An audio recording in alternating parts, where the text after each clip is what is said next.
Hello दोस्तों, नमस्कार। Study portal में आप सबका स्वागत है। मैं आपका साथी और गाइड डॉक्टर विजय। आज का टॉपिक आपको स्क्रीन से पता चल रहा है। भारतीय संसद की सभी प्रमुख समितियां, जितनी भी कमेटियां हैं इंडियन पार्लियामेंट की, उन सबको डिस्कस करेंगे। दोस्तों, इससे पहले आज दिन में एंशियंट हिस्ट्री का क्रैश कोर्स लगभग 3 घंटे का मैंने अपलोड कर लिया है, उसको आप लोग देख लेना। 2 से सवा 2 घंटे का मॉडर्न हिस्ट्री का क्रैश कोर्स आ चुका है, जिसको लगभग 3,35,000 से ज्यादा बच्चे कुछ ही समय में देख चुके हैं। तो प्लीज आप जो मास्टर वीडियोज होती है हमारी, उनको जरूर देख लीजिए, क्योंकि उनसे आप लोगों को काफी सारा फायदा रहेगा। पॉलिटी के भी लगभग 10-12 लेक्चर आ चुके हैं। अब हम नए नए लेक्चर हर रोज आपके लिए ला रहे हैं, तो प्लीज आप लोग जुड़ जाइए। और जिन लोगों ने चैनल को सब्सक्राइब नहीं किया वो कर लीजिए, क्योंकि जब जब वीडियो आती हैं आप लोगों को नोटिफिकेशन मिल जाएगा, तो हो सकता है कि आप लोग जल्दी उसको देख पाएं। तो आज का टॉपिक भारतीय संसद की प्रमुख समितियां, यानी इंडियन पार्लियामेंट की जो भी कमेटीज हैं, उनको आज हम डिस्कस करेंगे। शुरुआत करते हैं। शुरुआत करने से पहले पूरे इंडिया में स्टडी मटेरियल हमारा बाय कोरियर जाता है। ये देख सकते हैं यहाँ पर कंप्यूटर साइंस के टीचर के नोट्स हैं, मैथमेटिक्स के नोट्स हैं, पॉलिटिकल साइंस वाले बच्चों के लिए पीजीटी के नोट्स हैं, यानी KVS, DSSB, CTET, UP TET, super TET, NVS, सभी प्रकार के यूजीसी नेट वगैरह सबके आपको बाय कोरियर इस बुकलेट्स के रूप में 7-8 बुकलेट के पूरे सेट होते हैं, जो आपको आपके घर पर पहुंचाए जाते हैं। आप कोरियर से मंगवा सकते हैं इस नंबर पर कॉल करके या मैसेज करके। इसी साथ साथ अगर आप लोग इन एग्जाम्स की तैयारी कर रहे हैं, तो आप लोग अपना नाम, अपना शहर, अपना सब्जेक्ट और कौन सा एग्जाम देना है, ये चीजें लिखकर इस नंबर पर व्हाट्सएप कर दें, ताकि हर रोज की जो वीडियोस आएंगी उनकी आपको जानकारी हम भेजते रहें। आइए शुरू करते हैं। सबसे पहली कमेटी, जब भी हम संसद की कमेटियों की बात करेंगे या संसद की समितियों की बात करेंगे, तो सबसे पहला नाम आता है पब्लिक अकाउंट कमेटी, जिसको आप लोग शॉर्ट फॉर्म में पीएसी बोलते हो। हिंदी इसकी रहेगी लोक लेखा समिति, यानी पीएसी मतलब पब्लिक अकाउंट कमेटी, जिसको आप लोग हिंदी में लोक लेखा समिति बोलते हो। संसद की कमेटियों में सबसे पहले नाम इसका आता है। हम लोकसभा, राज्यसभा, संसद, ये सभी दोनों को मिलाकर के जो बनती है, उस पूरी की पूरी हम कमेटियों को अब डिस्कस करेंगे। सबसे पहला क्वेश्चन लोकसभा की, अगर लोक लेखा समिति की बात करेंगे तो सबसे पहला क्वेश्चन है, ये लोकसभा की सबसे पुरानी कमेटी है, यानी सबसे पुरानी कमेटी या समिति माना जाता है। इसमें कुल 22 सदस्य होते हैं, जिसमें लोकसभा से 15 सदस्य और राज्यसभा से 7 सदस्य रहेंगे। पहला क्वेश्चन था, सबसे पुरानी समिति है लोकसभा की। दूसरा क्वेश्चन है, टोटल 22 सदस्य होते हैं और दोनों सदनों से होते हैं। अब 22 अगर होंगे तो लोकसभा से 15 ले लेंगे आप, और राज्यसभा से आप लोग 7 ले लेंगे। ये दोनों चीजें भी आपको यहां पर याद रखनी है। क्वेश्चन क्या आता है? क्वेश्चन आता है पब्लिक अकाउंट कमेटी, या तो पीएससी की फुल फॉर्म पूछ लेते हैं, या पूछते हैं लोकसभा की सबसे पुरानी कमेटी बताओ, या पूछेंगे कि लोक लेखा समिति में टोटल सदस्य कितने हो सकते हैं, होते हैं, या फिर लोक लेखा समिति में लोकसभा के कितने सदस्य, राज्यसभा के कितने सदस्य। इन क्वेश्चनों के लिए आप तैयार रहें। सभी सदस्य आनुपातिक प्रतिनिधित्व प्रणाली, आनुपातिक प्रतिनिधित्व प्रणाली, रेशियो रिप्रेजेंटेटिव सिस्टम के तहत चुने जाते हैं। यह भी याद रखना। क्वेश्चन आता है लोक लेखा समिति के सदस्यों को किस प्रणाली के तहत चुना जाता है? आनुपातिक प्रतिनिधित्व प्रणाली। और अगला क्वेश्चन है, इसका अध्यक्ष विपक्ष का नेता होता है। क्वेश्चन आता है कि भारतीय संसद की कमेटियों में से कौन सी ऐसी समिति है जिसका अध्यक्ष विपक्ष का नेता होता है? आंसर होगा पब्लिक अकाउंट कमेटी। और यह परंपरा संविधान में नहीं है, संविधान में ऐसा कोई लेख नहीं है। अगर नहीं भी बनेगा तो भी कोई दिक्कत नहीं है, लेकिन और न ही शुरू से था। तो यह परंपरा 1967 से शुरू हुई। 1967 में जब विपक्ष के नेता को यहां जगह दी गई, उसके बाद देश में कंटिन्यू यह परंपरा आज तक 2020 तक चल रही है। तो ये संविधान में कहीं दर्ज नहीं है, सिर्फ एक परंपरा है, जिस परंपरा को भारतीय लोकतंत्र की खूबसूरती भी माना जाता है। उसके बाद है, यह केंद्र सरकार के विभागों को, मंत्रालयों के लेखाओं की जांच कर उन्हें संसद के प्रति उत्तरदायी बनाती है। यानी केंद्र सरकार के मंत्रालयों के लेखाओं की यह जांच करती है। यह समिति भारतीय सरकार के विभिन्न विभागों पर नियंत्रण मालिका परीक्षक की रिपोर्ट के आधार पर नियंत्रण करती है। नियंत्रण मालिका परीक्षक का मतलब यहां पर क्या होगा? CAG CAG. सीएजी कैग की यह कमेटी जो है भारत सरकार के विभिन्न विभागों पर कैग की रिपोर्ट के आधार पर भी नियंत्रण रखती है। कैग सीएजी कैग पूरे देश के लिए ऑडिट करता है। यह समिति, इस समिति को प्राक्कलन समिति, जो सेकंड नंबर पे कमेटी आएगी एस्टिमेटेड कमेटी, उसकी जुड़िया बहन भी इसको कहा जाता है। यह भी याद रखना है। यानी भारतीय संसद में दो कमेटियां जिनको जुड़वा बहन कहते हैं, लोक लेखा समिति और प्राक्कलन समिति। यानी लोक लेखा समिति को प्राक्कलन समिति की जुड़वा बहन भी कहा जाता है। इस कमेटी की कुछ सीमाएं भी हैं, जैसे यह नीति संबंधी विषय की जांच नहीं कर सकती। यानी जिस सब्जेक्ट में, जिस विषय में आप लोग किसी पॉलिसी की बात करो, सरकार के किसी पॉलिसी की बात हो, तो ऐसे विषय पर यह जांच नहीं कर सकती। तथा कार्य को जानने के बाद जांच का रिपोर्ट तैयार करती, यह भी इसकी थोड़ी सी खामी मानी जाती है।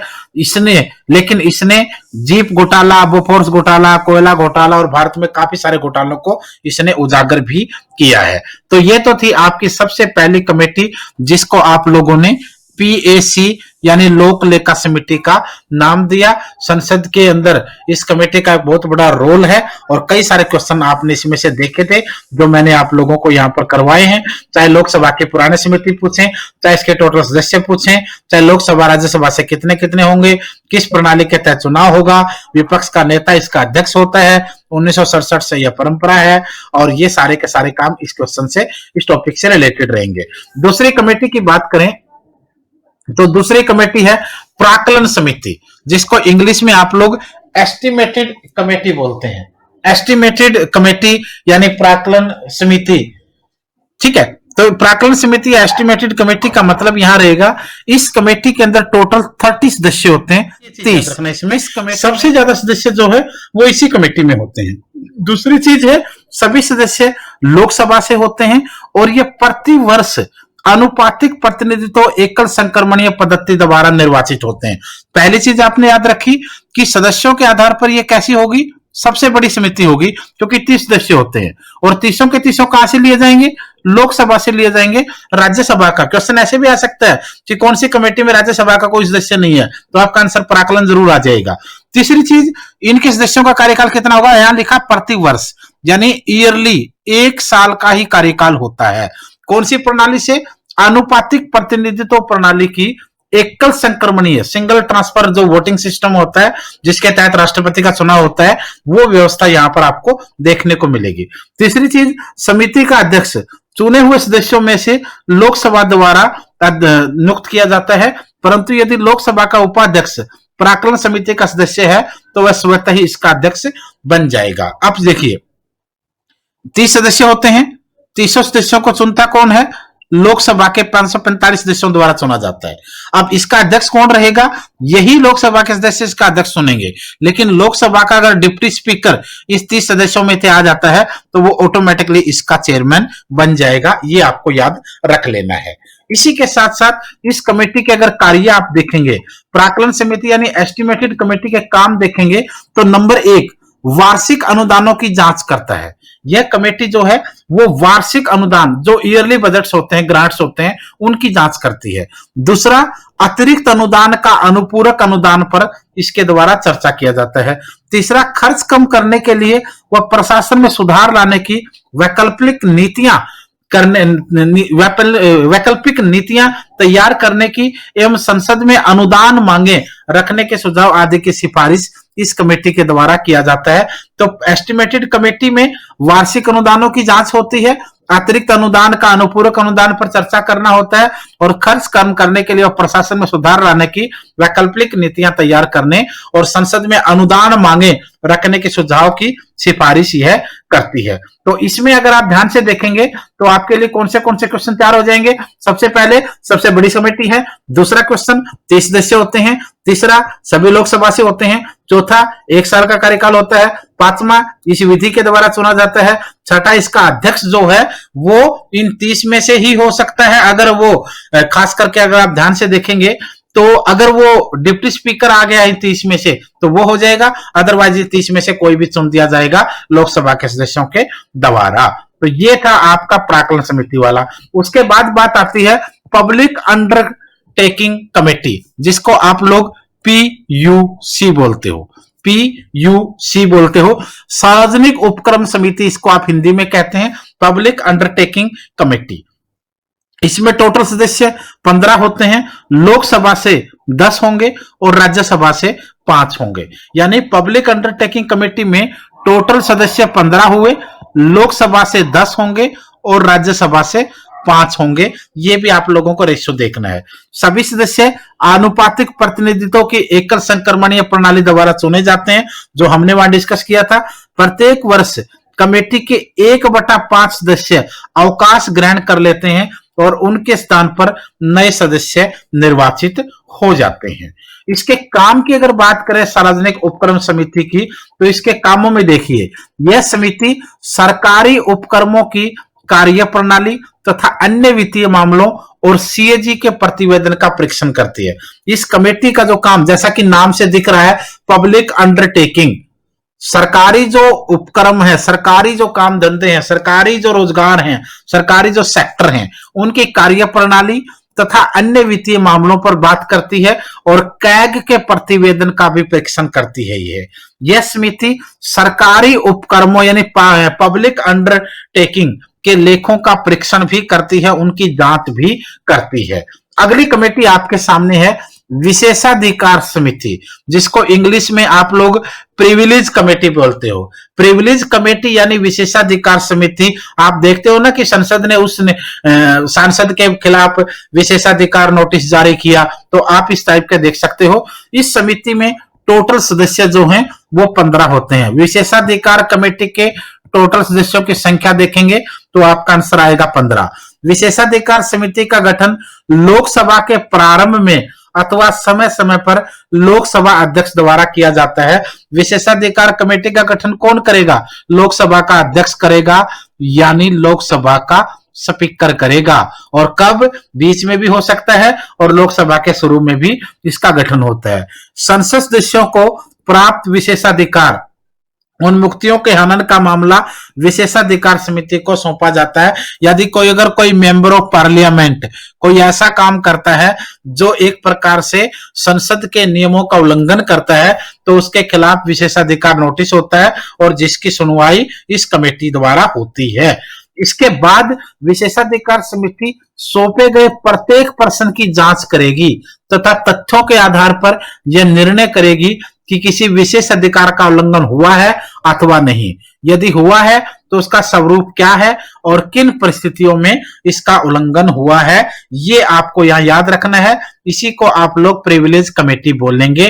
काफी जिम्मेदारी का काम इस कमेटी के पास होता है। उसके बाद है परवर कमेटी, परवर समिति, यानी जिसको आप लोग सेलेक्ट कमेटी बोलते हो। यह भी भारतीय संसद या पार्लियामेंट की एक फेमस कमेटी मानी जाती है। परवर समिति का गठन लोकसभा एवं राज्यसभा के लिए अलग अलग अथवा एक ही साथ किया जा सकता है। यानी लोकसभा की अलग परवर कमेटी, राज्यसभा की अलग, ऐसा भी हो सकता है। और लोकसभा प्लस राज्यसभा दोनों की एक परवर कमेटी भी हो सकती है। ये दोनों ही प्रावधान इंडियन पार्लियामेंट के लिए भारतीय संविधान में रखे गए हैं। और अगर अलग अलग अगर बनेंगी तो लोकसभा की परवर कमेटी के भी 30 सदस्य होंगे और राज्यसभा की परवर कमेटी में भी 30 सदस्य होंगे। लेकिन अगर दोनों की इकट्ठी होगी तो दोनों में सदस्यों की संख्या जो है यहां पर आपके लिए 45 हो जाएगी। ये चीज याद रखना। परवर कमेटी के सदस्यों की संख्या अलग अलग लोकसभा राज्यसभा की है तो 30-30 होगा, और दोनों की अगर ज्वाइंट है तो इसका मतलब 45 यहाँ इसके सदस्य हो जाएंगे। संयुक्त परवर समिति में 30 लोकसभा और 15 ऑटोमेटिकली होगा।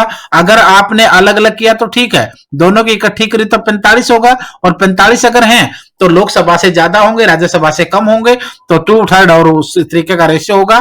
तो लोकसभा से यहां पर 30 और राज्यसभा से यहां पर 15, ऑटोमेटिकली वही अंदाजा लगेगा। इस समिति का मुख्य उद्देश्य विधेयकों पर गहन विचार विमर्श करना है।